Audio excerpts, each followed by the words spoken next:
Yeah, we'll kind of get started and then he can join in too.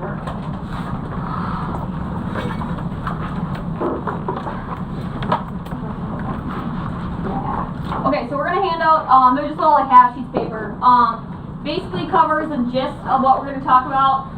We're giving you a really small sneak peek of something that Katrina and I were a part of over the course of the summer, related specifically to graduate students. And if you guys aren't all familiar with me, I was a senator last year on Senate, and this work group was something that I reported on as my last Senate report last year in the spring. And so this is kind of the recap of what that looked like. So the work group over the summer focused on basically graduate student life and different aspects of that. I was on one work group, the graduate enrollment management half of it. And so we basically looked back on an old task force and decided what had been done when that was created, what had not been done, and how we can address different aspects of graduate student life. Some of the things we focused on were increasing and targeting diverse populations in the grad programs, expanding research and the impact of research and research availability for grad students, how we specifically market to grad students our grad programs rather than just marketing the university by itself, and then the services that are available to grad students was part of the focus of the group that I was on. And then I was a part of the graduate assistantship part of the plan. So other than the first meeting at the last week of school in May last semester, that was the only one where the work groups were combined. The rest of the meetings, the work groups were separated so we could kind of focus on our individual tasks of each work group. So my work group focused specifically on kind of graduate assistants, so not limited to teaching assistants, research assistants, and general assistants. So that kind of covers a broad area of graduate assistants. And then we worked on recommending any needed changes to kind of ensure that awards are competitive with other universities that are similar to Mankato, and then also to make sure that students are satisfied with their programs, that they're getting the quality education that they need, that their departments are able to give that to them, and that they're aligned with our institutional priorities at Mankato, and then kind of in that aligning with institutions that are similar to Mankato. So as far as the timeline, as I mentioned, we met in May, the very last week of school during finals week, and that was when we kind of decided who was going to be a part of what group and why. We had 2 meetings in June, on June 4th and June 9th. There we kind of identified our focus areas and laid down some of our base data with university strategic priorities. In July, we met to synthesize our data, kind of identify our goals and objectives. And then in August, we kind of took all of that info that we had together and put it all in one document, which is the roughly 60 or so page document that is available for anyone to see on campus. That is the link at the very top of the handout given to you. There is a comment box that you can access to make any comments on there. Again, it is kind of a lengthy document, but there is a lot of important parts to it, and there's a lot of graphical data as well. And that draft that link brings you to, like you said, it's long, but it's broken down into all of the different goals, the objectives, and the action items that we proposed for each objective. So it's broken down piece by piece in very short sections. So maybe there's like one part that interests you, it's pretty easy to pick that out. So for the work group sessions, like Senator Cronk mentioned, we were in 2 different groups, building off of different background research, prior knowledge from the individuals on the work group, current studies that were conducted, and then a previous task force that, as I mentioned previously, we used as kind of a starting point that was created in 2010 that highlighted items for graduate student focus that should be expanded on. We went through it, decided what had been done and why it hadn't been done, things like that, worked off from there, and created the current draft. And as Senator Cronk also mentioned, the comment box that link brings you to and the whole draft is because it's still a draft. It's still a work in progress, and we're looking for feedback from students, faculty, and campus members to kind of help us say, okay, is there anything obvious that we're missing? And it may be obvious that obviously this is graduate student centered, and also kind of GA centered, specifically with my part of the work group. But it is important to know that as senators, we are in charge of like the whole campus, undergrad and graduate students. And I know that some people even may be sitting at this table interested in grad school. So I encourage you guys to look things over. It's broken down really nicely, and make those comments. It can be useful also to share it with your constituents who are also considering grad school, especially grad school at MSU, because this hasn't been implemented yet, and it still is up for kind of, like I said, drafts and a few changes and feedback. And so those are the students that might be able to tell us more, okay, well, I'm coming into grad school, and this is what I'm kind of looking for. So, okay. So, me and Lori were actually the only students that were a part of this group, but I would say that it was very student-centered. A lot of the faculty members that were a part of these work groups, they've been here for a long time. They've seen a lot of students come through, and they're very dedicated to student success. So that was kind of their main focus on why they asked us to come in as students, even though that wasn't necessary for them. But it was nice for them to have a student to ask questions and what are the current procedures, what do they look like now, what can be improved directly coming from students. So it was really nice to have that say. So as far as our identified goals, there's quite a few within the document. Me and Lori went in and picked out 4 goals that we thought were most important and that we thought that Senate would care to hear about the most.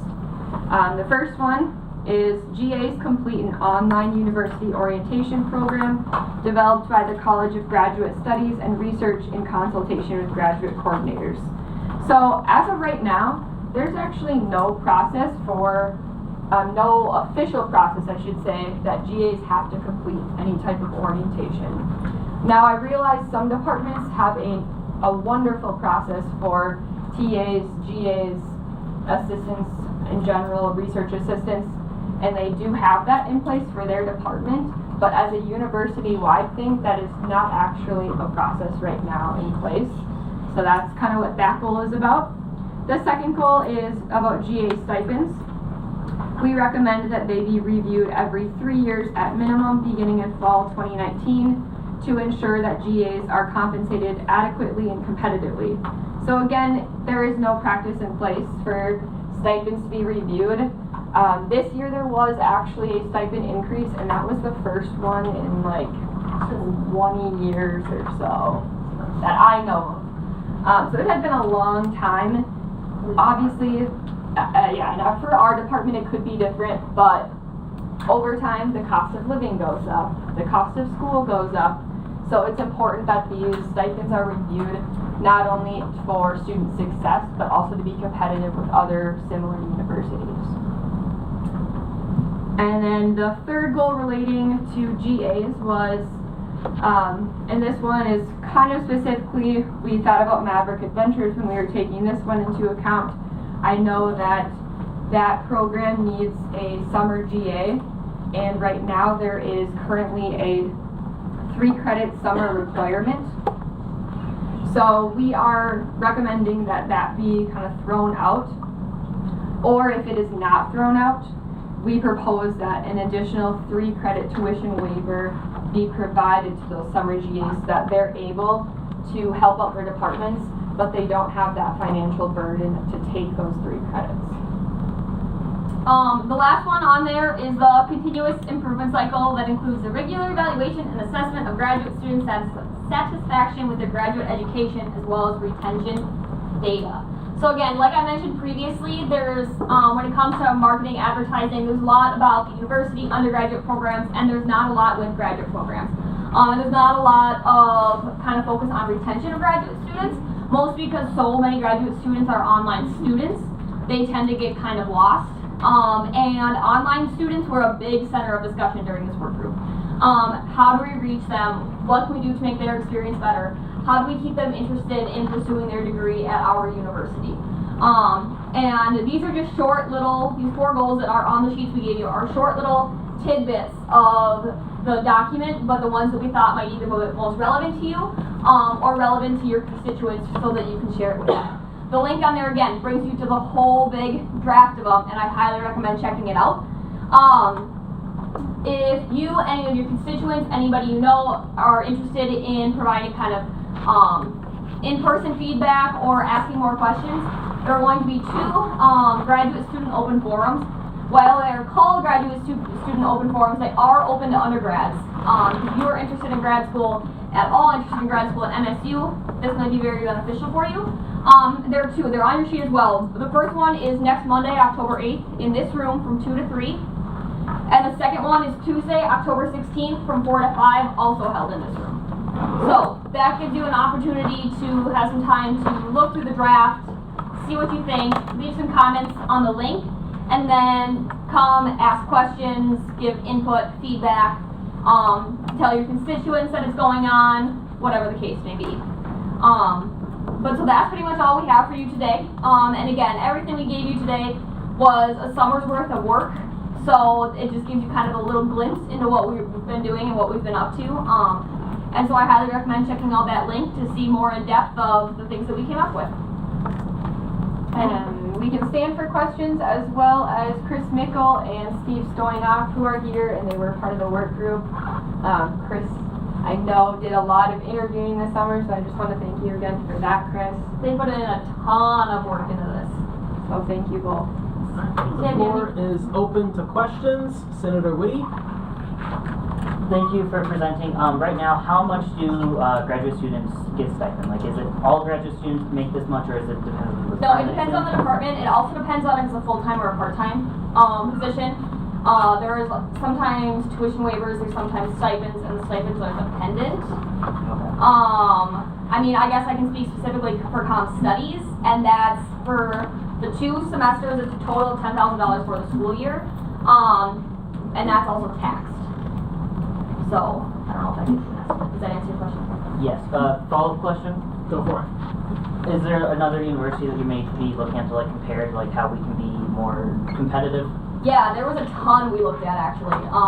St. Cloud State is the one that comes to mind just because that's one that we're kind of all familiar with in the min-state system. There was other ones that were out of state too, but that are all of the same like student size. But as far as kind of what's similar to us, what's close to us, and that we know St. Cloud is very similar. Winona State we looked at. We looked at their GA handbook and kind of trying to model some of our objectives and goals after theirs. Okay, thank you. Senator Landis. I yield to 2 questions. Approved. So you mentioned that several GAs throughout the campus community have a bunch of different types of roles. In terms of developing a standardized orientation program, what would be like the stated purpose and goals of that to keep it relevant to all of those GAs who have such vastly different roles? So, from our work group perspective, since I was a part of that assistant work group, our goal was thinking about grad students that, which I came in as an undergrad, so I'm very familiar with the campus here at MSU. I know the atmosphere, I know who I can reach out to for help, whereas a lot of grad students, and I can speak even from my own department, a lot of students come in from out of state or even from internationally, and they don't know anything about the campus, about Mankato, Minnesota, any of the areas, or kind of campus in general who they can reach out to. And so it was more providing a program that kind of gives an overview of Mankato and the school in general. So not necessarily based on education standards with more the TA perspective, but an overall graduate assistant program that would help kind of implement that, okay, I'm ready, I know who I can reach out to, I know this campus a little bit better than not having anything. Great. Thank you. And then my second question, you also mentioned that a lot of what you presented to us here is fairly GA focused. I was just wondering if there's anywhere in that document or anywhere in the discussions talking about general graduate student workers rather than just grad assistants. Today we did most of the stuff on the GAs specifically, but most of the work group that I was on talked about research, presenting research, travel costs, faculty ability to, what's what I'm thinking of, like mentor capstone projects, thesis projects, and how duty days play into that. So that half of the document talks more about all graduate students rather than just GAs. And like I said, this is just like a little snippet, but yeah, the whole second half of the document focuses more on research, accessibility to that, talks about summer tuition in general, how faculty plays into the graduate student life, faculty availability, capstones, and things like that. So that's where more, if you dive into that, it talks about those types of goals and objectives as well. Does that answer your question? Yeah, so both the work groups had very different goals, which is why we met completely separate, where my group focused on the graduate assistants and Lori's focused more on like the research and kind of the overall graduate student population. Thank you. Yes, Todd. I have a follow-up to what Bill's question was, and that refers to, and I believe he may have been leaning toward this, graduate student workers, not graduate assistants or teaching assistants, but currently graduate student workers can only work 14 hours a week on campus versus 20 for an undergrad student. And in the summer, that number for an undergrad student goes to 40 hours a week, and it still stays at 14 a week for a regular graduate student worker. Any talk about that amongst the committee? Changing that? I don't think we talked about it at all. I just will follow that. That's state legislation. That's not a university policy. That is done by the legislature, and it was done by a particular bargaining unit that was concerned that graduate students would be used to replace union workers. So unless that's changed, that was. Yeah, and I can honestly say I know our work group didn't talk about it, at least in the meetings. But it would be interesting to take that into consideration. Senator Nowinski. Okay, so do you have a timeline on when you want to implement some of these changes, or is this document just suggestions for changes that might happen in the future? So right now, everything is kind of listed as either like now priority, as like high priority 1. I think we have like 1 to 3. I think the earliest is like the January 1st would be like the now. Okay. As the first implementation date, and then the rest is kind of dependent a little bit on, first of all, the kind of feedback we get, and how long it takes to alter the draft, and then 2, what kind of university policies have to change. Because if we do a training, then that training has to be developed, it has to be approved, and it has to be implemented, so some of them have a little bit longer of an implementation based on the work that would go into creating them. But yeah, like the stipend one that I mentioned, we're hoping that could be implemented as early as next fall, being reviewed starting every 3 years. Yeah, I think that's what most people would be like super interested in. So. Yeah, and there's a whole, I know we have a list of, I think, implementation dates for the most part on the draft, like you said, it mentions priority-wise, and the work that goes into implementing them. Yeah. Thank you. Are there any further questions? Alright, seeing none, thank you both for all the work that you do, and thank you for your presentation.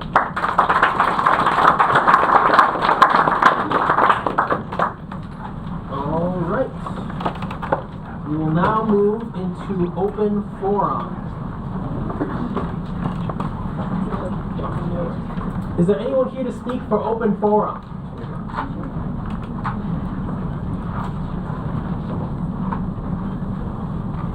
Seeing none, we will then move into approval for the consent agenda.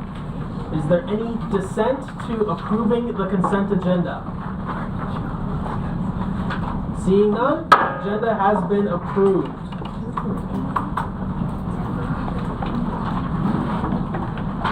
We will now move into officer reports. President Cronin. Thank you. I hope you all had a fun and safe homecoming. Exciting stuff. keep in mind, this week is the 150th year celebration. I encourage you to go to the events, especially the one on Saturday. Free activities in the CSU and a laser show. Something like that. Also to keep in mind, we have trivia coming up, so I was going to pass this sheet around again.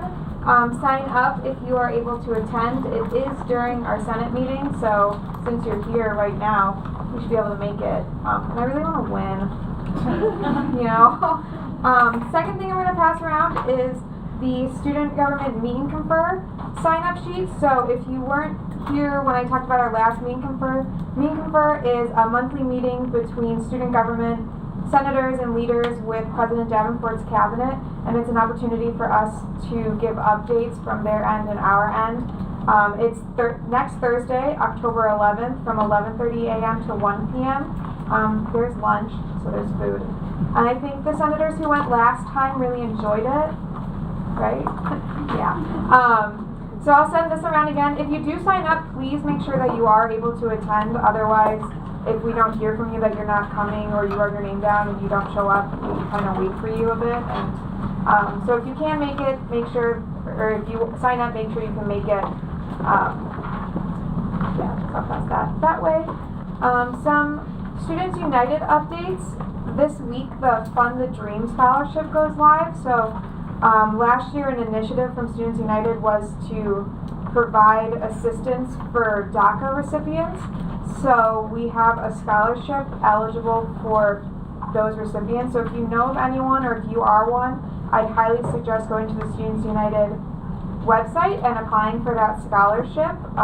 Like I said, it's restricted to DACA recipients. So if you know anyone, encourage them to apply because we're hoping to give away some of the money we earned over the summer or raised over the summer to individuals as such.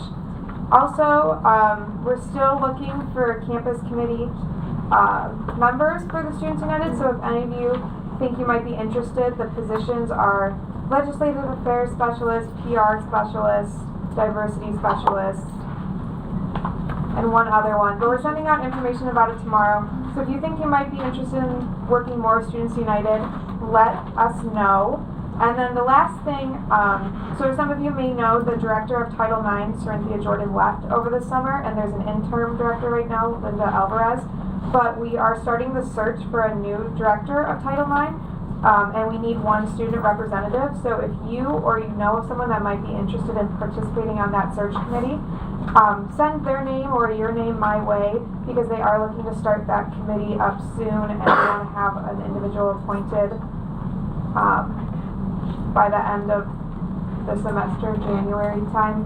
And so that would be a commitment of you assisting, reading applications, helping with interviews, and making the decision of who to offer the position to. So, like I said, Title IX director, if any of y'all are interested or know people that might fit that committee well, please let me know. And that's it. Questions for President Cronin? President Crump, can I make one clarification to your comment? I happen to be chairing that search.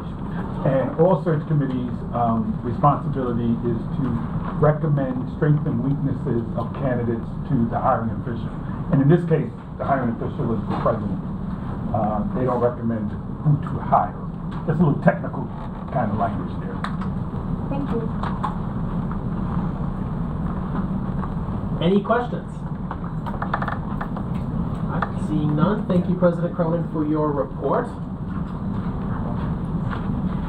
Vice President Ogunfalami couldn't be with us today, but I have received assurances that she'll be rejoining us next week, so we have that to look forward to. That being said, we'll move into my officer report. I have two things to discuss mainly. First off, this is our student government roster. It's available through the website. It has recently been updated with photos and contact information for all of our newly hired senators, so there's that. But we are also missing some information, not only for those newly elected senators, but also for some of our folks who've been with us for longer. Things like office hours, email, phone numbers.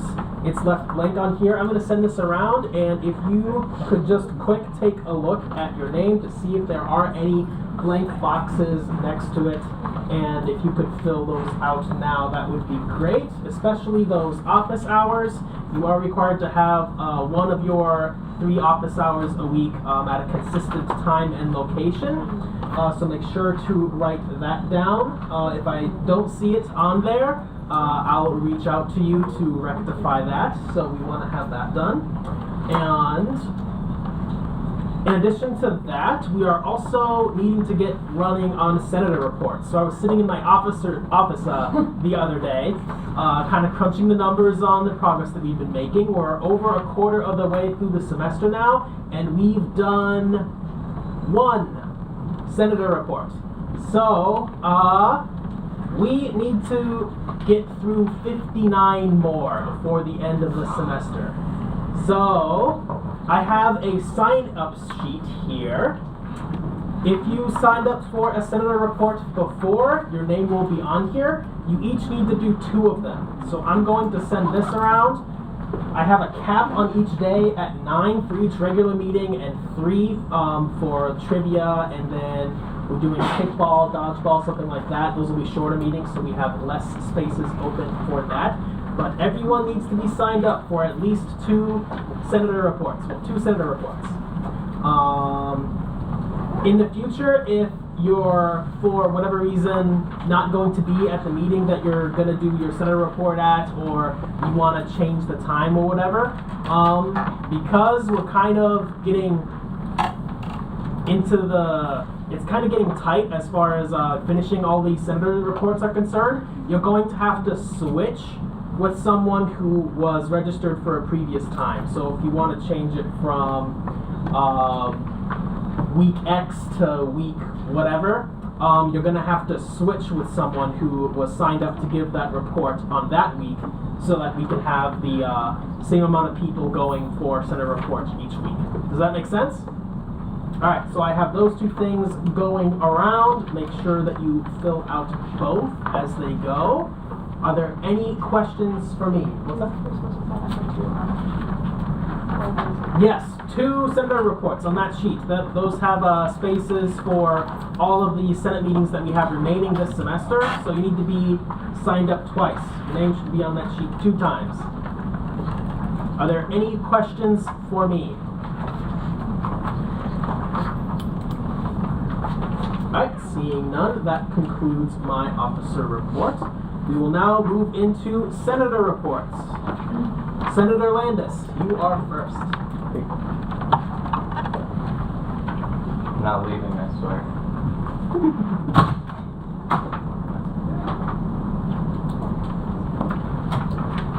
I wasn't sure who was talking.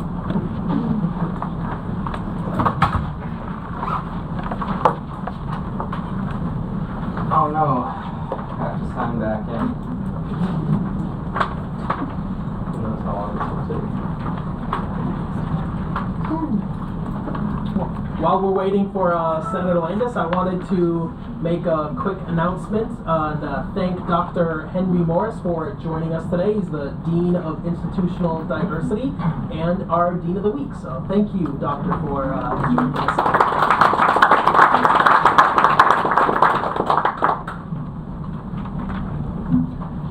All right. Turn it this way. My name is Bill Landis. I'm a Graduate Studies Senator representing the constituency of graduate students at Minnesota State University, Mankato. And I'm going to devote my Senator report today to talking about the issue of food insecurity on campus. Give credit where credit's due. These are not my own slides. They were sent to me by one of my constituents, who happens to be in the room right now, and brought this issue to my attention early on in this semester. So thank you, Cole, for helping me out here so I can present. Now, I'm basically going to talk to you about some of the results of a study that was run in spring 2018, so last spring semester, that was run through a class that included both undergraduate and graduate researchers. And this studied food insecurity on campus. And so what is food insecurity? Well, it's not necessarily hunger. Hunger is a feeling, food insecurity is a state of being. So as you can see, the lack of reliable access to sufficient quantities of affordable food is the definition of food insecurity. You may be hungry and not food insecure. Similarly, you may be food insecure and not necessarily experience hunger constantly. Food insecurity on campuses have been studied since 2009. The first study was at University of Hawaii Manoa campus, and that study bore out that between 20 to 25% of their student body were experiencing food insecurity. Now, the USDA estimates that approximately 12.3% of American households experience food insecurity throughout the year. That's their most recent estimate in 2016. And so on campus in 2009, that incidence rate was about double what it is nationally. Given that it was such a prevalent issue, it bore out several other studies, of which the one at Mankato is just the next one in a series. The previous studies bore out some statistics here. I'd like to point out specifically bullet 3. Notice that different research at different universities found that anywhere from 14 to 59% of their campus communities were experiencing food insecurity. Several of these studies have noted several impacts of food insecurity, including both academic and mental health outcomes. These are specific outcomes to a university population. And so Cole kindly provided me about 45 slides. I'm not going to go through all of them. The next few talk about the research methods on how they conducted this study, but I think we are all probably interested in the bottom line. What is it here? And so I'm going to skip ahead, and here it is. So take a look at this, this graphic here. If you add up all of the slices of the pie in which students are experiencing some to high to very high food insecurity, we have 64% on our campus. That is the highest incidence of food insecurity measured on a college campus nationwide to date. 64%. If you don't get anything else out of this presentation, I hope you remember that number. Alright, so what does that mean? So there are a few different things of what that can mean on campus. You know, food didn't last, couldn't afford to buy more, wasn't sure when you were going to get your next meal.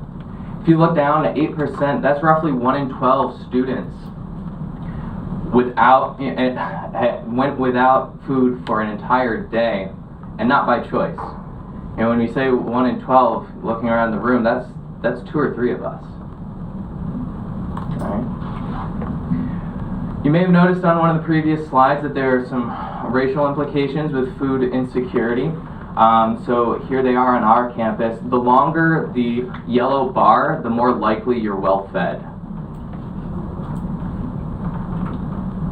This slide, I think, is pretty striking. Talks about the realities of limited resources for our students.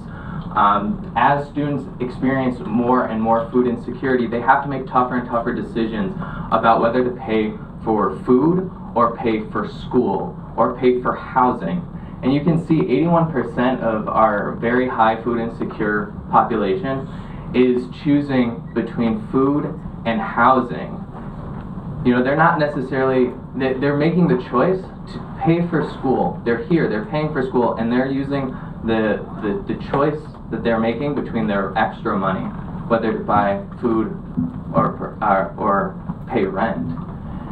And so these students are wanting to be here. They're fighting to be here, and even so, despite their desire and their effort, 40% just about experience academic results that aren't up to their own standards. 1 out of 5 miss class, 1 out of 7 miss study sessions, and some don't join extracurricular activities or clubs. Now, the next several slides feature quotes directly taken from students who participated in this research. Part of the research was interviews with students, And so I'm just going to go through the next few slides, and I'll let you read them to yourselves. These are actual quotes taken from students on our campus last semester.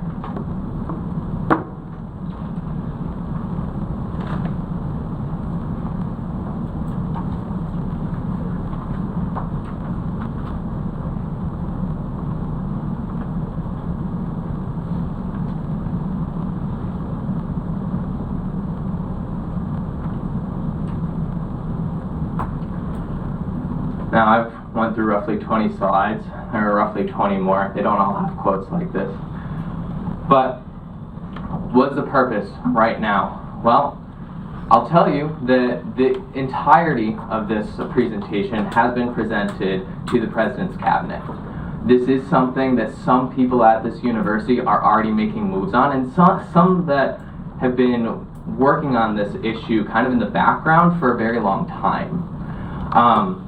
Right now, we need to raise awareness of this issue. As I said, there are some people working on it, but there are many, many more people who don't even know that this is an issue on campus.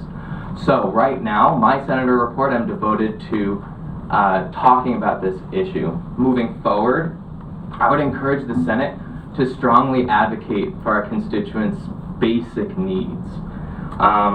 I'd like to see us use our time, our energy, and our platforms to raise awareness of this issue, to recognize it as common as it is, and reduce the stigma around it. This is a common experience. 64%. 64%. All right?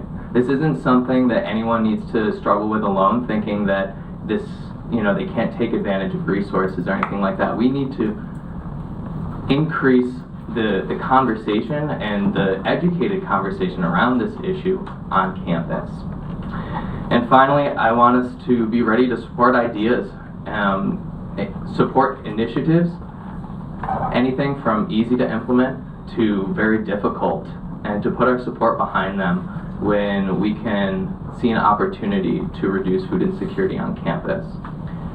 Now, in a moment, I'll just stand for questions, but I will, again, also recognize Cole in the audience. He's here not only to make sure that I say the important things, I don't steer you wrong anywhere, but he's also here to answer any specific questions that he might be better suited to answer than myself, considering he has done some of this. Actually, he was part of the research team and has also started working on this, and he brought me into the fold. So, with that, I yield. The floor is open for questions. Senator Christensen. Maybe I missed it, but I'm wondering what kind of resources these students may have so that we can share with our other constituents that we know may have this issue, and then share what is open and available to them. Yeah, there are a number of resources on campus, and in fact, if the Senate is agreeable to it, I can invite Tina England to our next Senate meeting. She is our local SNAP representative who can talk not only about SNAP, but other resources on campus and can give a presentation. I'd be happy to set that up. Senator Okara. Okay, so what was I don't know if I missed it, but what was like the main population that was used to determine like the information for this research, and like how were you able to know like the races like that were like the variety in the races within the population used, because that would affect the results? Yeah, I see Cole raising his hand. Yeah, I can absolutely take that. So we limited our studies specifically to students who are at least taking 9 credits in person on campus. We wanted to make sure that we weren't capturing any rural students, anyone that was taking online classes, for example. So the students we questioned came here. We also limited to undergraduate students because we wanted our data to be comparable to the rest of the nation and other studies that were done like this. And most of them limited their reports to undergraduate students. So the actual, it was a survey. It was a survey based on a USDA measure of food insecurity, which has been continuously validated throughout the last, decade. And we used that to basically develop a survey that was released at the beginning of that spring 2018 semester through email.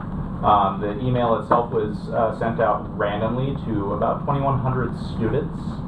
Out of the 2,100 students, a little over 280 responded, which is actually pretty typical of a survey return, especially an internet survey return. So that's how we got our data for this. Yeah, and Go ahead. and for the population used, were there like specific students in certain classes or certain departments? No, it was a random selection sent out to all everyone that fulfilled those parameters. So whether or not they were taking 9 credits here on campus, so 9 credits, and then whether or not they were undergraduate students as well. And then we all asked, to your first question, we also asked demographic information, so whether or not how they identified personally, their ethnic, cultural background, what year of school they were in, so on and so forth. Senator Caro, I just remembered that there's a slide that I was able to pull up, so. Okay. Senator Cronk. The question was answered, thank you. Perfect. Senator Rye. So, regarding this issue, I had done a little research on this matter, and I found that some of the churches around the community and even EcoFood itself are like doing donations and things and stuff like that around the community. So, have you considered those factors and done a survey if they have made any impact which would help, and maybe we can give more focus on such kind of churches and help them out so that this issue can be tackled that way as well? Yeah, I think right now the focus is to try to tackle this issue in a comprehensive way. And so yes, we are aware of the resources on campus, and part of what we need to do is raise awareness among students of where these resources are, how to access them, as well as find new ways to increase access to some of these resources. Does that answer your question? Thank you. Senator O'Carr, do you have a follow-up? Oh, Nope. sorry. Okay, no worries. Senator Zelmer. Thank you so much for bringing this issue into light. Is there anything, you talked about resources we already have, and then you brought up the idea of looking into new resources. Do you have any ideas, just off the top of your head right now, about what we specifically could do, especially on campus, considering people on campus were interviewed for this, that could help with these issues or create new resources? So there are several ideas being thrown around, some modeled off of previous universities. A lot of them, some things have already started to be implemented. So as a result of this original presentation, as I understand it, we had the homecoming collection, and that was getting canned foods as well as monetary donations into the campus cupboard, which is located on the corner of Ellis and Dillon, just across from campus in the Campus Crossroads Church. They have the campus cupboard as well as the campus kitchen. They also serve lunch for $1 on Tuesdays. So there are a lot of resources concentrated right there, literally across the street from campus. As far as other ideas, several, and I don't know that this is the time and place for me to get on the soapbox about everything we could possibly do. Wait for my next Senate report though, and I'll have a few, completely this is happening. I do know one based on a meeting today that we have had a free campus farmers market that is at the beginning of the semester, and now we're looking to expand that to do an indoor free farmers market at the beginning of next semester as well. So that would be an expansion of existing programs that's also taking advantage of connections between departments. A lot of this is, as I mentioned to Senator Rye's question, is this is a kind of a comprehensive issue where a lot of things are in play, and trying to figure out where Senate plays a part right now. Right now, I think the biggest piece is awareness and going out and advocating that this is an issue that is on campus. Here are some resources, and spreading those resources, whether we go and table and talk about it as we have for mental health, things like that. I think that's where we're at as Senate right now, but I do want us to be open to those new ideas and where we can help. Senator Moy. I was just wondering, kind of piggybacking on her question, are you looking for more to increase resources on campus, like educational components behind like successful budgeting within nutritious meals and like making your dollar stretch, or like what particular ideas are you looking for from Senate, I guess is more where I'm asking, like where are we more so aiming as our goal? Yeah, so I just want to say yes. Yes, we're looking at looking for those types of resources. Again, food insecurity, it just like many complex issues, doesn't have a one specific band-aid that'll do it. And so right now, food insecurity, or previous to the Senate report, food insecurity wasn't necessarily something that we were talking about and thinking about as a body. And so that was goal one, and that's what I hope to accomplish today. What we hope to accomplish tomorrow and in the future has got to be reducing food insecurity so that no student's going hungry. How we get there, I don't have that whole roadmap yet. And it's not going to be one person, and it's going to be a really long time. But I think that the institutions, including student government, including the President's Cabinet, including many different organizations and people on campus and in the community, are all working towards this and kind of building on momentum that started and keeping it going. This is what we need to do right now.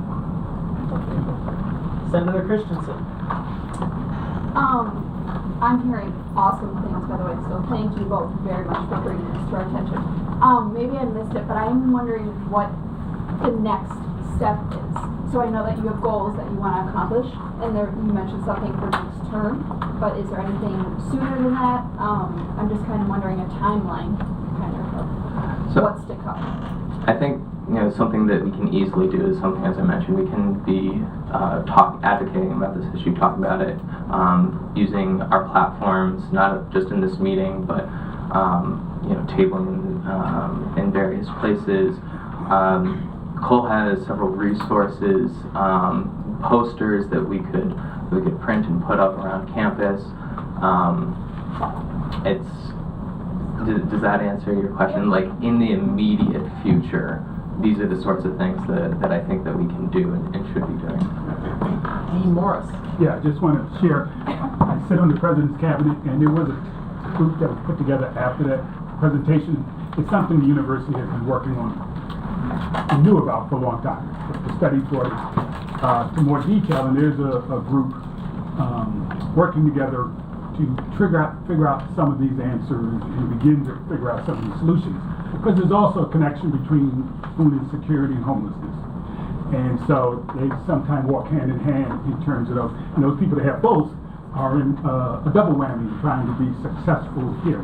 We have quite a bit of our students, and if we're normal and usual, and we seem to be a little higher than normal, 10 to 15% of our students, besides having food insecurity, also homeless, sleeping in their cars or in parks and such to try to get those things done. Our students are also members of the community. Somebody talked about Echo Food Shelf, making sure that that's always full.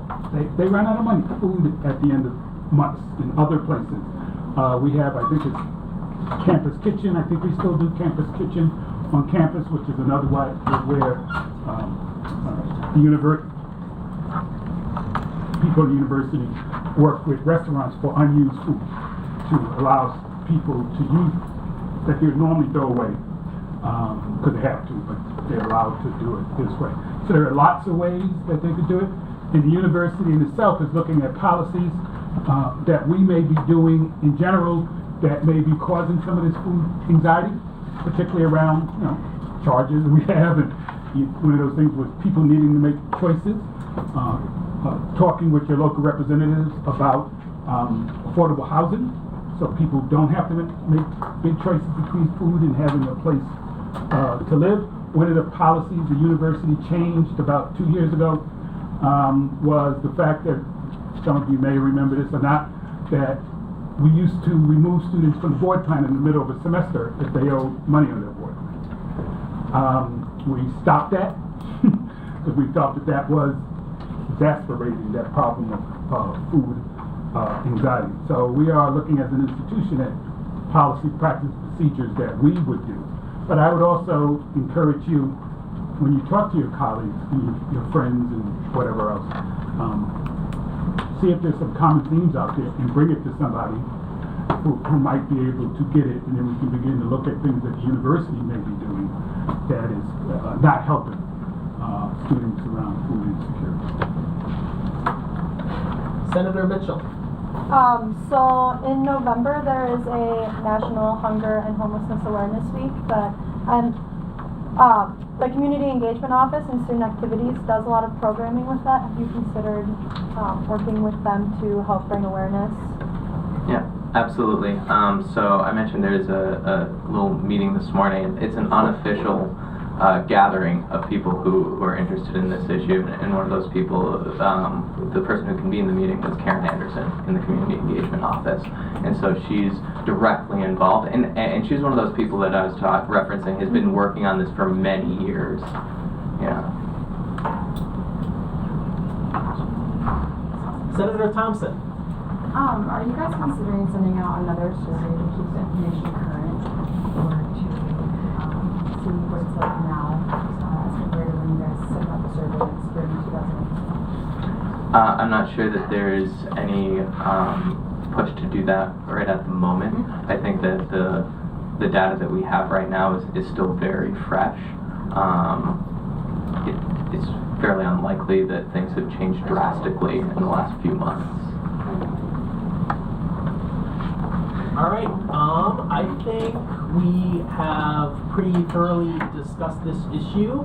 I'll take your question next, but before that, I'm going to cap the speakers list there and encourage that this issue be further discussed within student affairs, academic affairs, and your committees as far as what specific action we can do to address this issue as a Senate body. That being said, we may proceed with your I have a two-part question. Go for it. So when the survey was sent out, was it sent out to random sampling? Yes, it was true random sampling. Okay, and then the Very second rare. question, was there any incentive to do the survey? There was not. There was no incentive. It was just an invitation to participate in this study. Okay. All right. Thank you both for coming and presenting this issue to us. It was very well put.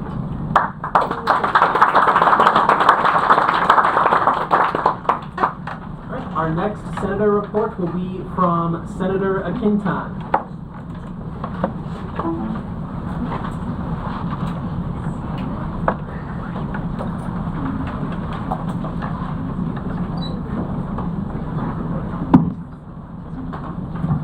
You guys can hear me, right? Alright, so my name is Samson Akintan. I'm the Senator at Large. I'm also the Student Affairs Coordinator. My constituency is the entire student population, and my Senator report today pertains to international students. In regards to international students, like today I'm just going to be focusing more on like the international. I guess I have to stand like this, but I'm just going to focus on the international students. You were good being a bit further back. You're a bit loud when you are close up like that. Alright, perfect. Alright, so the Senator report is in regards to international student healthcare. So as an international student, there's certain requirements you have to meet before you can attend school here. Usually the last part of the process is you have to buy health insurance through the school. They cannot purchase that insurance any other place. It has to be purchased through the school. So with that insurance, it wouldn't be a problem, but there's some issues with that particular insurance that international students have kind of brought up to me and other senators in this room. So for right now, I'm just going to yield to Senator Bellamy to come speak on some of the issues that has been brought up in regards to that.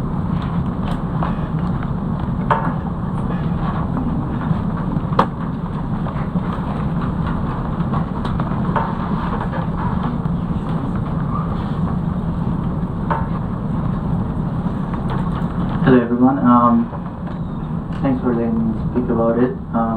Health health insurance and the health issue is one of the important for the international students.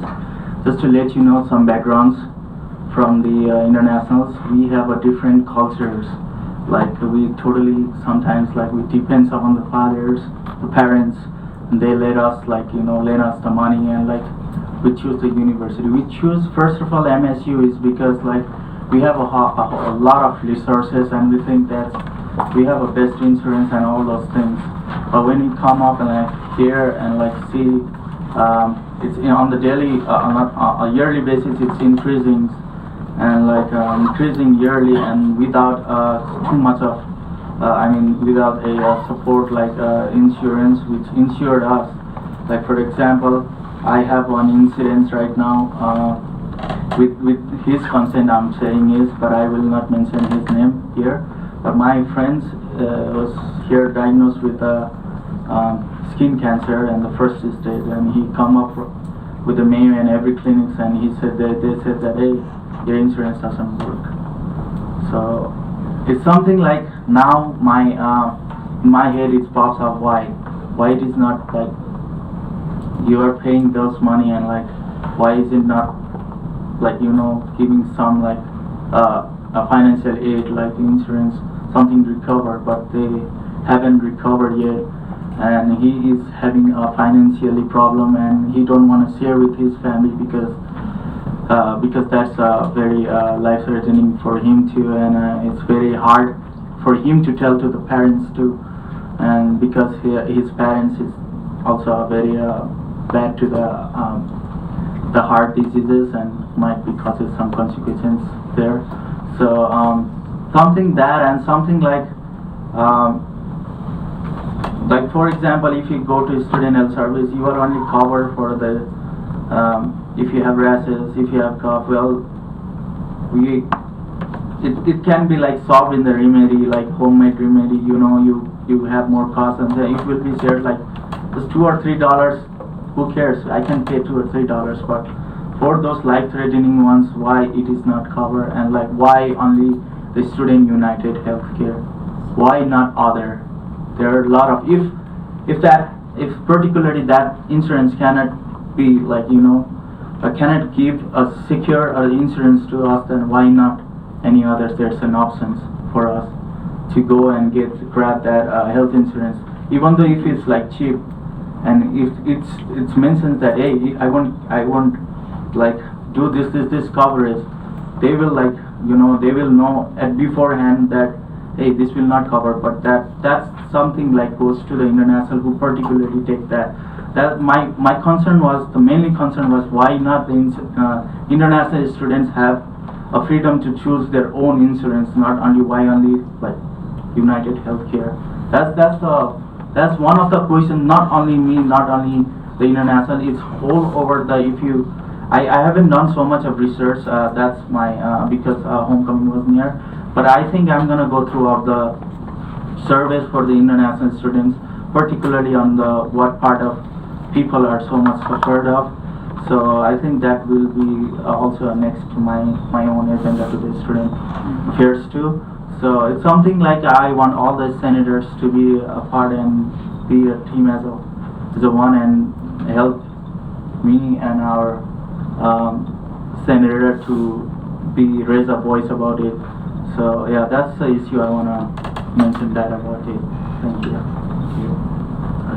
Thank you, Senator Balami. As is addressed, like that's just like some of the issues that we've came across. Amongst that is like, for example, I know like with the insurance, like for example, if they were to go to like the clinic here and they're closed at a certain, like if it's an emergency, they gotta like pay for the emergency, like they can't, like they have to pay for the emergency cost all on their own, and things like that is kind of like difficult for students. Like if you put yourself in that situation, no matter like just imagine yourself in the like emergency situation and you're forced, like in order for you to get to the hospital, you literally have to pay that amount.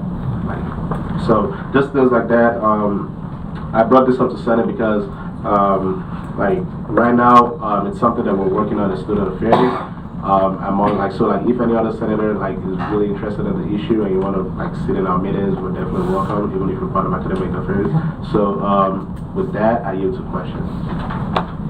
Senator Owusu. This was interesting to me. I didn't know about it, but I have two questions.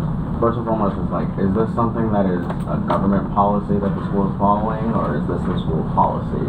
I don't know if any faculty member can answer that as well, but as part of my research, I know some other universities that you don't have to buy the insurance from that school. You can buy it from any insurance you're willing to, but for Mankato, I know they have like, I don't know if it's a contract issue or anything like that, but like I know you have to buy it from United. And then my second question is like, it'd be interesting if there's specifics, like documents about like what your insurance covers. You know, like for us, if we get our own insurance, we know what's covered and what's not.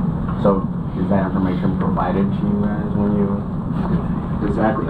So with that, I can use the Senator Balami. I don't use that insurance. I'm not an international student. It's something like they already have all the things listed there. That's something like I wanted. Like, why don't we have the other insurances too?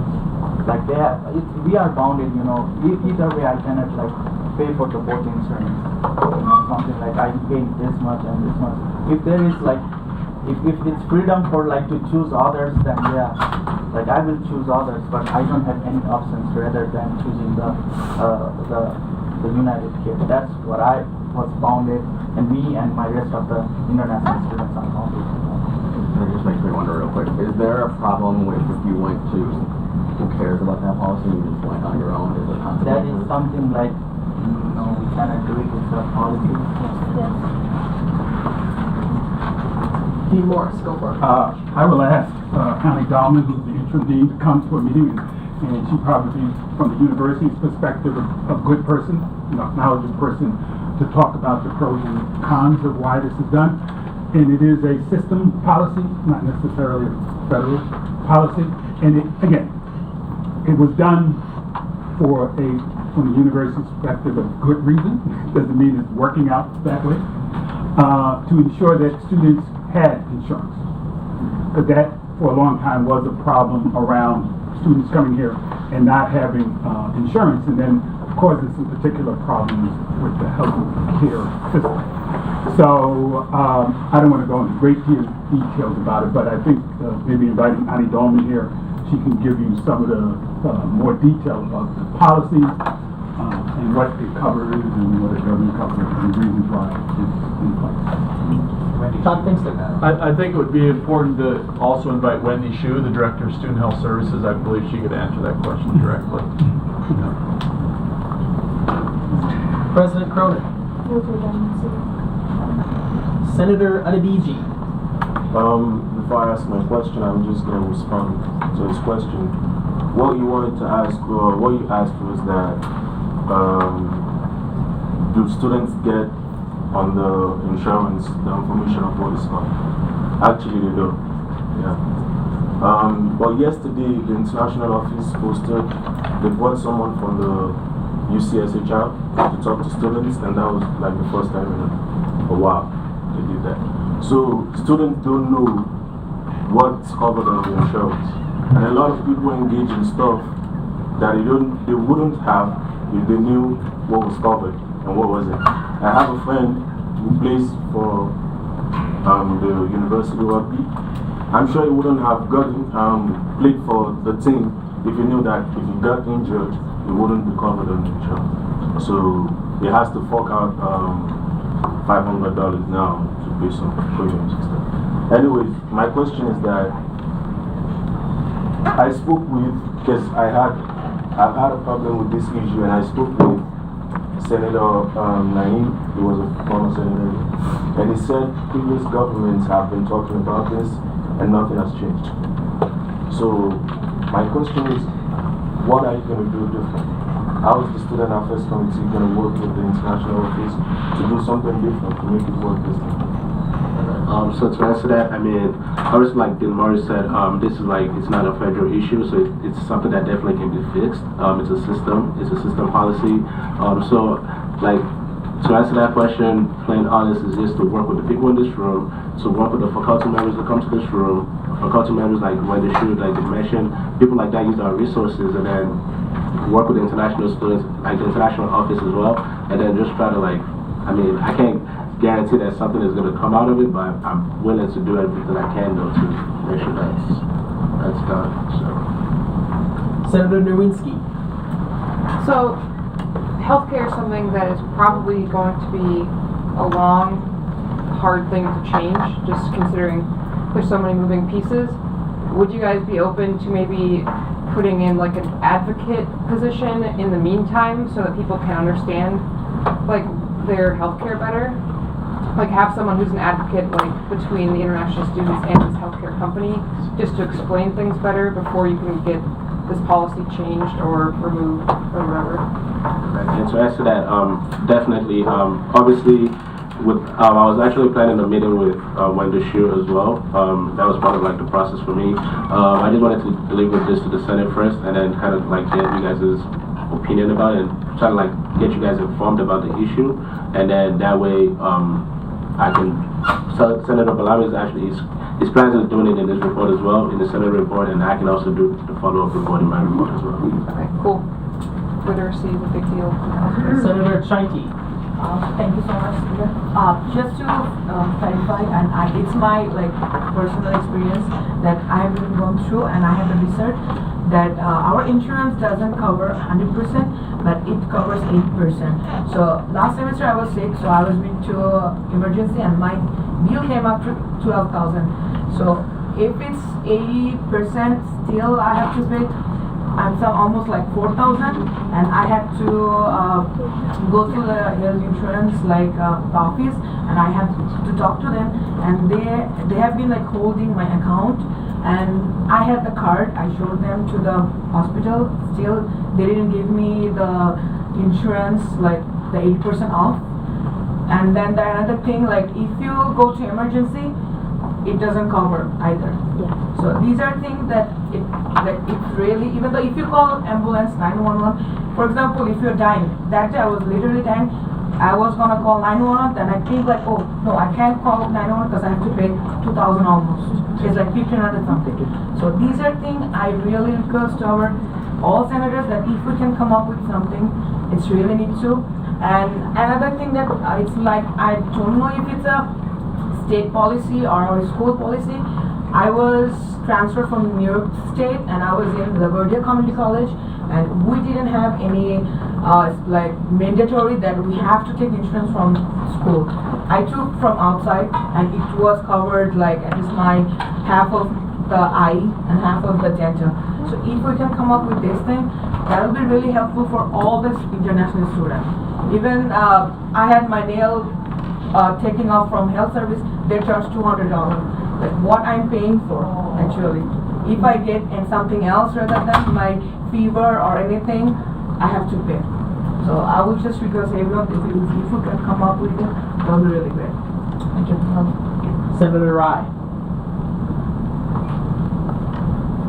Yes, we're dancing? Okay. Senator Garton. Thank you. I was just wondering how much, if you're willing to share this, how much do you guys pay for your insurance through the school? I also use an international student room. It's close to $1,700. So What? 1,600. 1,659 actually. 1,659.78. Yes, I remember. Did that answer the question? Yes, and then I have a second question. All right, go for a follow-up question. So I know that international students have to pay for this healthcare, but I don't know if any of you know that also if you study abroad that you also have to get insurance through the school. I went on a study abroad cruise and I had to get insurance. I actually sprained my ankle on the cruise, and it was gonna cost me $100 to go to their $100 copay to go to them and basically tell me to ice it, rest it, and elevate it when I'm on a cruise and I have other stuff that I have to do. And they probably wouldn't have given me a boot, so just another thing to think about when you're studying abroad, you're also paying for that school insurance. Senator O'Hara. So my question was, has there been like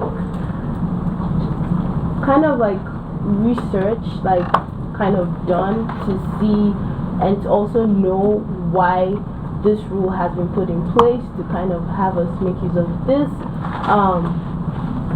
kind of insurance? Like, do you know if there's like been anything done to So to answer that, no. Technically right now I just know it's a system policy. That's why I plan on meeting with the administrative officers that is talked about to kind of like clear up why it's a system policy. But other than that, I have no idea why that's what they chose to do. Follow-up question? Yes. So, do you by any chance know if for like the student health services, do you know if there's like any training that is like done in place to let the workers like have information also as to how the insurance works? Because like I remember one time when I went to the student health services and I wanted to do a food checkup, and I was told I couldn't make use of the insurance, which was a lie because the lady at the front desk did not know or have the information that no matter what kind of insurance you're under, you could have a full body checkup. And she said like, oh, I didn't know. I'd like, do you think we'd need to do like more trainings where we would have like most of these workers who work in these departments that like where they have this information about like how to make use of the health insurance, what kind of health insurance are we going to make use of? Do you think we need to go through like training processes where we inform them, let them know what kind of options are good for us and what kind of options could help cover like issues that would arise later on for students?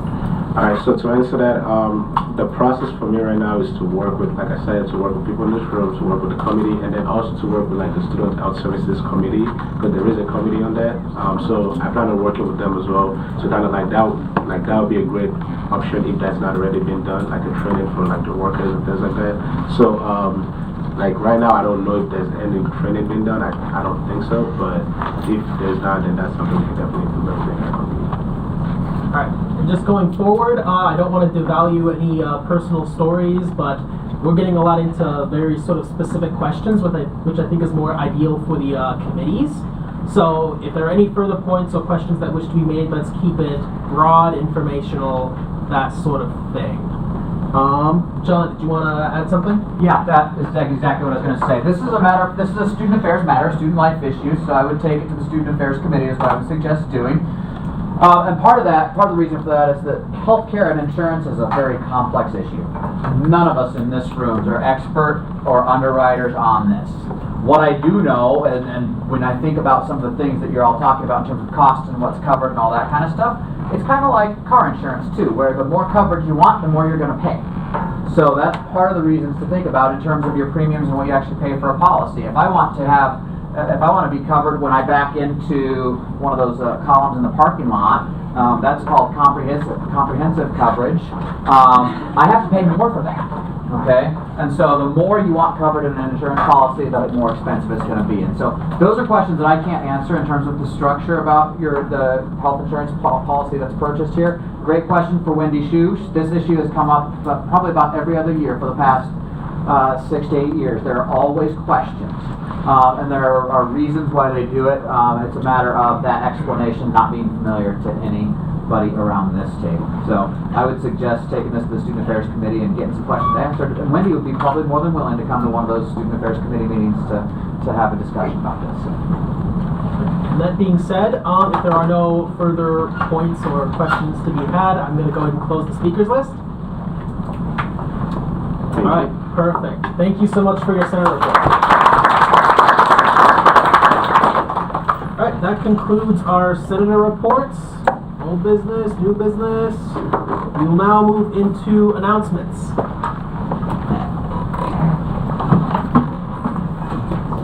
Senator Thompson.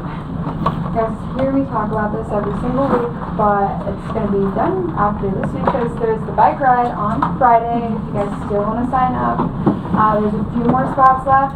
And we have a few bikes still left if you guys don't have a bike. As a reminder again, we're starting here at Auto Gym and then we're going to the Rotterdam Dam store. We're going there to get some pie, and it's 24 miles, 12 there, 12 back, and it's a leisurely pace and a moderate route. So if you guys feeling like you want to be athletic on Friday, come join me. You can sign up on MSU's website on campus recreation. There's a little box at the bottom and it says group bike ride, and so that's where you guys go to sign up. But it's $5 and that pays for your bike. There you go. I'm done talking about it now. Perfect. Senator Roebuck. Yes, I would like to make a motion to sing Happy Birthday to Senator Andrade Lara. Second. All right, let's do it. Everyone. 1, 2, 3. Happy birthday to you. Happy birthday to you. Happy birthday, dear Samara. Happy birthday to you. Love you. All right. Senator Garton. Yield. Yield. Senator O'Caro. I would also like to call a motion to also sing a happy birthday song for Senator Kojo. No. Yes.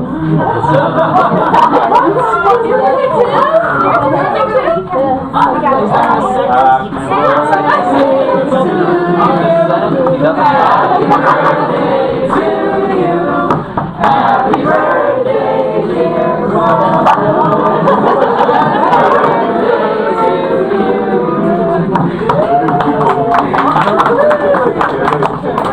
Should we sing the Katrina too?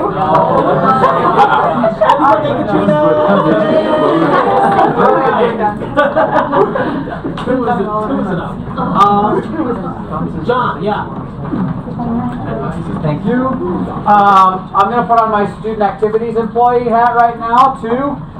Many of you know that there were some issues with the homecoming concert issue. Ticket refund from the process, so that's coming up. There was a press release that went out, and there's been a story, so students will be receiving a refund. If they bought a ticket on a credit card, the money's going back to the credit card. If they bought a ticket with cash, the person who actually bought the ticket needs to come to student activities to request that refund in person, and they need to have an ID. If a student bought a ticket from a third party, meaning Oscar bought his ticket from me, Oscar needs to come to me about his refund. We will not issue a refund to a person other than the person who bought the ticket. Make sense? Okay, so if there are any questions about that, that will all start next week on Monday. That's when those refunds are going to start being processed. Okay, so if there are any questions, you can come see us in the Student Activities Office about that. Also, I'm not sure if I announced it in here or if it was announced in here. Many of you know Ashley Strom. Ashley Strom is going to be leaving the university. Her last day at MSU is going to be October 12th. And so that is next week. She has been offered and has accepted an opportunity at a different institution. And so if you get a chance to stop by and say hi to Ashley in the next week or so, that would be a good thing. So, but she will be wrapping up her time here in the next week and a half, okay? I'm going to talk briefly about the food insecurity conversation. As we know, and we've mentioned this before, there is an opportunity on campus for students who find themselves in an unforeseen emergency, meaning that this is not something that they anticipated happening or knew was going to come down the road, but we do have an emergency grant program here on campus for students who find themselves temporarily in a state of distress. So again, I serve as a grant advisor. Kellyanne Klink, who was sitting next to me, serves as a grant advisor. There are several of us who can help students through that process. Amber is one. So if you know students who find themselves in need, we can help them with that. The U-League conference will be taking place on the 23rd of October again, so keep that on your calendar. Registration is going to open as soon as we get the marketing materials out on Friday. So we'll be good to go for that. Also, I'm going to put my off-campus housing hat on.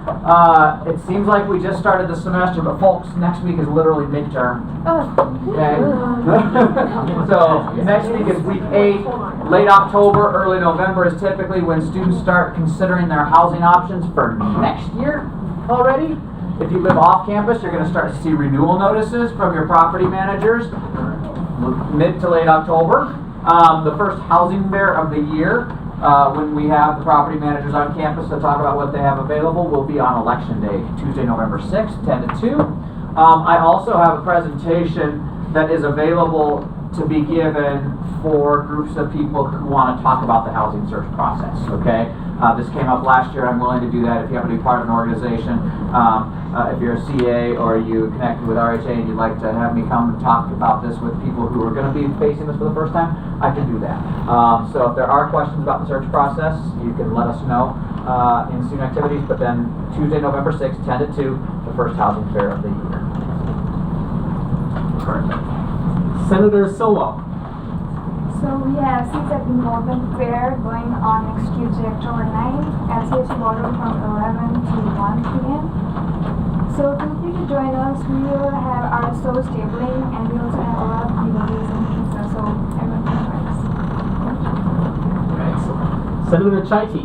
I will ask a question to John regarding the refund. So is there any specific amount that you're going to be refund or all the amounts? For example, the $5 one, $25, yep. $30? Whatever you paid is what you're going to get back. Any further announcements? Alright, seeing none, we will then move into roll call. Senator Thompson. Here. Senator Erickson. Here. Senator Moy. Here. Senator Ramsey. Here. Senator Schmidt. Here. Senator Adeniji. Here.